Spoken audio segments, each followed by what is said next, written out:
But on the blower, joining us from the Queensland Reds, we've got Lawson Creighton. Lawson, how are you, brother? Good, boys. How are we? Very well, man. Sorry, that was the shittest transition ever. I'm a bit off my game tonight, Lawson. Terrible segue. Absolutely shit house. But, mate, congratulations. The 2022 Queensland Reds Rookie of the Year. You must be absolutely stoked, mate. Cheers. Yeah, it was good to get a couple of opportunities this year, and fortunate enough to take them. Mate, the voice box obviously still struggling from Silly Sunday, Mad Monday festivities last week. Yeah, no, it was a good week. Yeah. Yes. Celebrate. Definitely celebrate. I love it when they say it was a good week. Not just a good couple of days. Yeah. It was a good week. It's called Mad Monday, bro. Yeah, yeah. It doesn't surprise me. But Lawsy, mate, obviously a good year, which was reflected in your award as the Rookie of the Year. Did you find as the season went on, you were really settling into that number 10 role? I guess having played with you, I feel like that is your best position. So it's good to see you getting time there and really mature into that position. Cheers, Doss. Look, it was good to just get sort of on the field, sort of like, it's been polar opposite seasons for me last year, having an injury.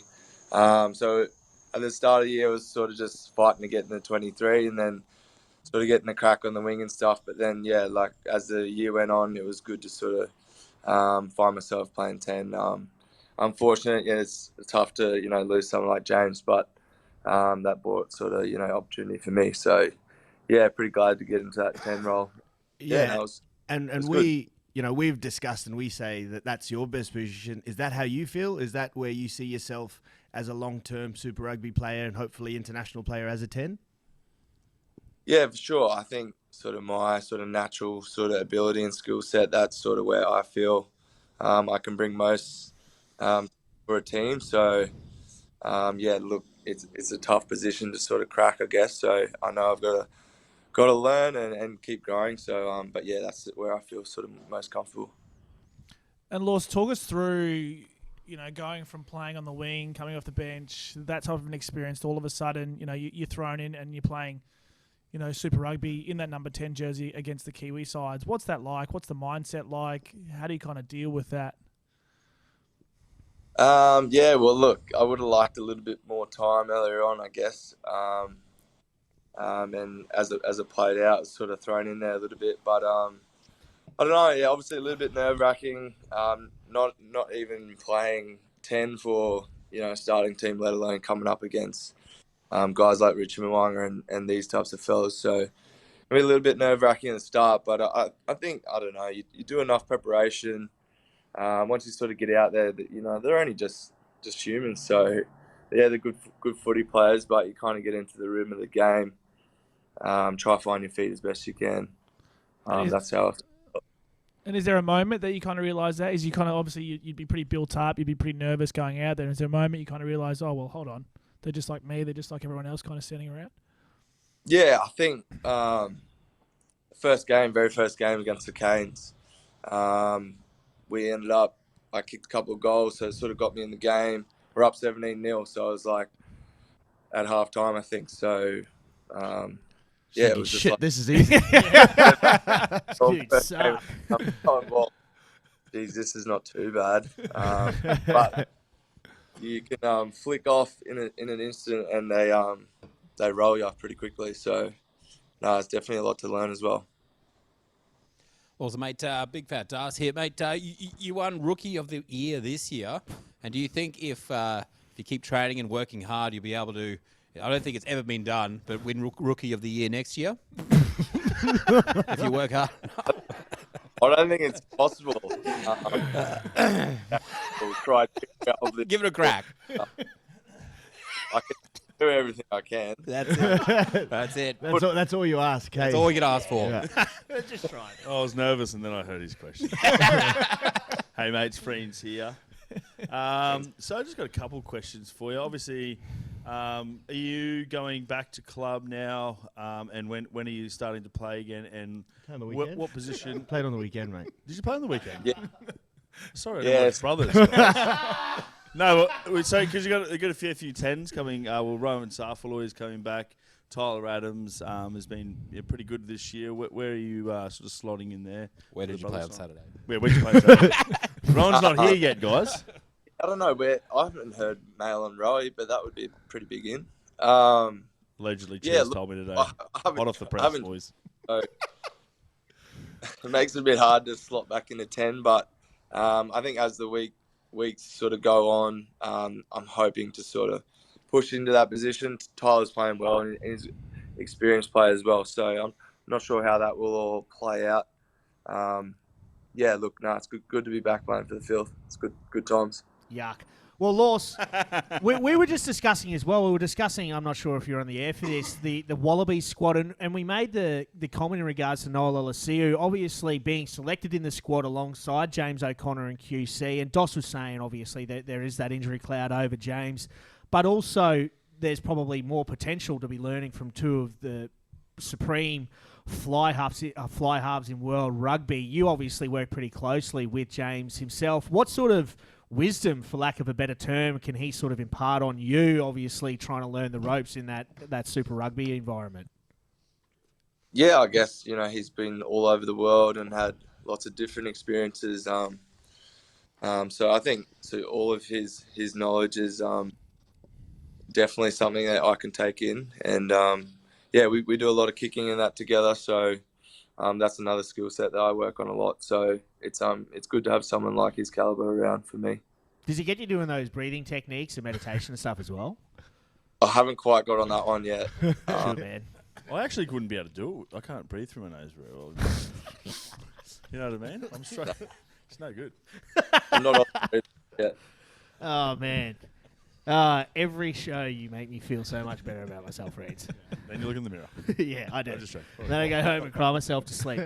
But, I mean, outside of that, there's been a pretty meteoric rise for yourself, but not just you, Laws. We've seen guys like Ryan Smith absolutely come out of nowhere. Jock Campbell hit the ground running out of this system. Thorny's obviously instilled a culture where he obviously wants to get the players that have come through that system so that they are up to Super Rugby standard or as close as possible whilst they get there. Is that a sort of a heartening thing for you, obviously having gone through that yourself, being able to see other guys like Twaina Tuolima is another one where they went through the club system, worked their way in, and then there's this culture of having really worked for it, and everybody's sort of singing from the same song sheet in that respect?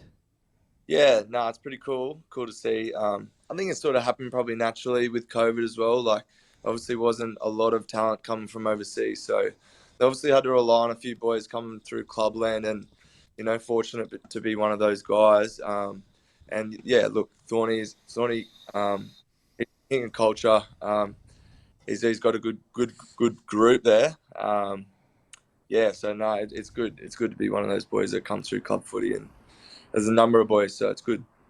That was a nice, humble response, mate. Wasn't it? Is there, mate, off-season, is there any chance of seeing you down at F45, making an appearance? Hey? Come What through was that? I went through this morning at Luddy, at Hendra, so I better come over to Luddy and see you boys. Might see friends there. I'm getting Friends goes to charged the By pit the over. look of it, I know by the look of it. The couch, I told you. We need like a Yeah, desk. we need it Right our tummies. You might see him there, what but I'm that's wearing, because it backs onto a KFC. Oh no, good, not bad sausage rolls next door. Lewis, you've obviously got, I think, is it 9 or 10 brothers guys in the red squad at the moment? So my question, I guess, is how much does that play into the team cohesion, playing at a club level? A lot of those guys, you guys have come through the 20s programs together. Do you feel like there's that real team cohesion and growth and that comfortability around each other? Yeah, no, it's just 10 brothers, boys. It's a lot of fun, that's for sure. But yeah, no, it's a good group.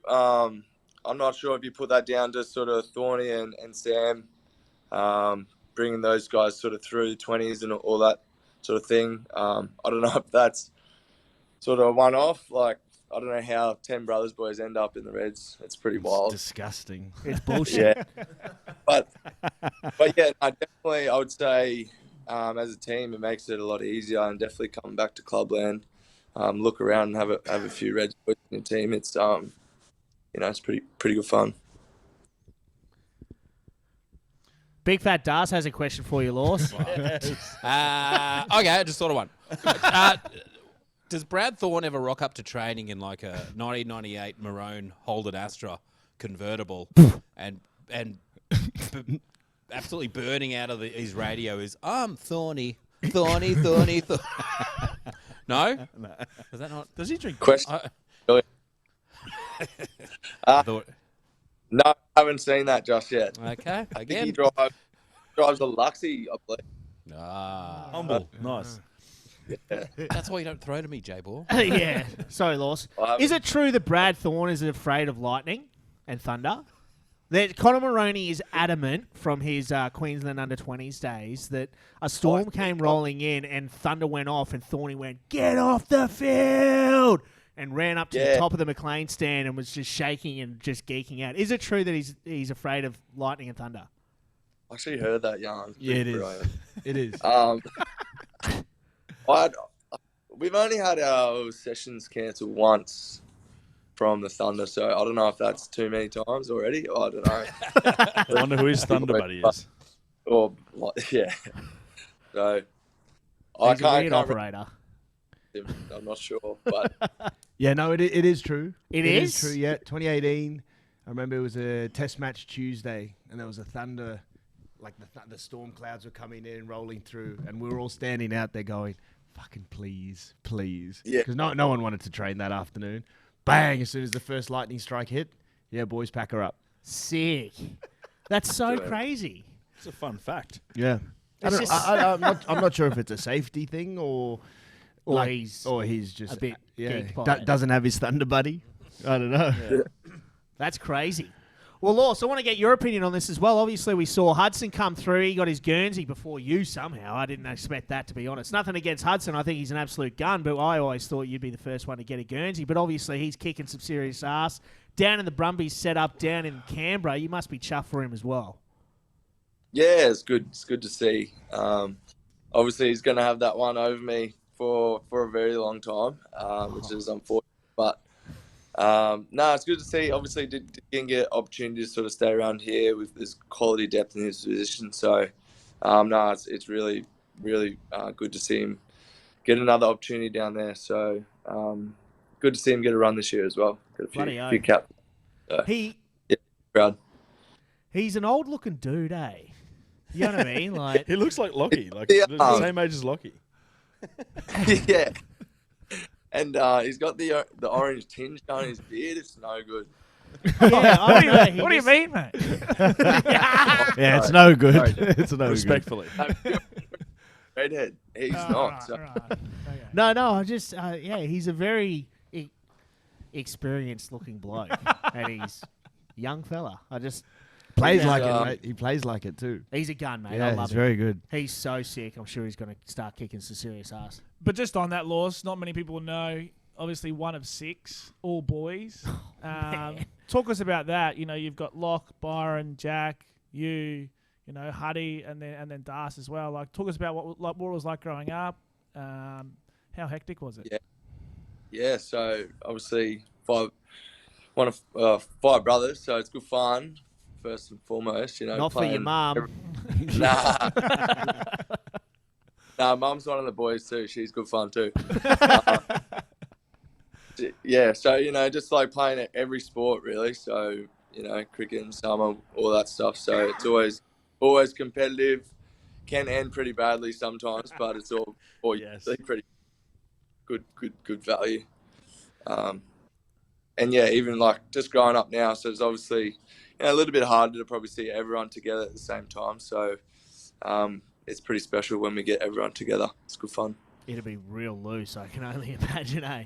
And I want to ask as well, so you know how you always, when there is a big family like that and there's a couple of guys that like yourself and Huddy that are really starting to kick some serious goals with your footy, but they often say, like the Barretts, was it, which Barrett was it, the one that had to retire early, and they all say Kane Barrett, they reckon he was actually the best Barrett of them all. Are any of your brothers the ones that they all thought maybe they were the ones that were going to really kill it or anything like that? They're the real superstars? Yeah, it's funny that, I don't know, it's just sort of opportunities and different sort of career paths at different times. They obviously my older brother sort of probably went down the league train. So yeah, it's hard to say, hey, but probably Lockie or Jack, my older brother, they were pretty handy players. So I would have probably liked to see them in a rugby setup maybe a bit earlier. Lockie obviously came back and played a lot of grade games. So yeah, you never know. We get that asked that quite a lot, and it's a pretty good conversation. You reckon maybe at the end of your careers, you could all just stack bloody brothers 5th grade or The Fire Friday Ants. nights, the Fire Ants, and just have a whole Creighton backline? Yeah, well, it's funny that because we grew up in Sanford, so we played a bit out there at Sanford Stags, league team. So we've always talked about just like one game where we just stack it and just have Crichton, chip over to Crichton. Yeah, it was awesome, but it's obviously hard. We're obviously sort of in the thick of our careers now, and the older boys are getting a bit past it. So Shots fired. That's fine. don't know. Still knock your fronts out, all right? And you guys are Still all running straight, brother. That's what- you guys are all pretty close. Talk us about life after footy. Is there much you're going to do together? What's that look like? Yeah, so I think that's a big part of footy as well. I'm pretty strong-minded about that. Obviously, Sparky by trade. We've got a brother, Chippy, nearly builder. Still got to do his course. One's a plumber as well. So there's definitely opportunities there for us post-footy. Obviously, you've had a bit to do with Lockie. He's doing all right himself. So he's the brains of the outfit. So, and we'll just do the work. So hopefully in the future, yeah, definitely there'll be something there for us to do. It's kind of like me with the PAC Show. Lawson, thanks so much for joining us, brother. Again, congratulations on an awesome season and picking up the Rookie of the Year at Queensland Reds. We'll be cheering you on forever, brother, except for when you're playing for the Filth. But, mate, thanks for joining us, and good luck for the rest of the season, bro. Nah, cheers. Thanks for having me. Awesome. Thanks, Lawson Thanks, Crichton, Lawson. everybody. Yeah, Lawson.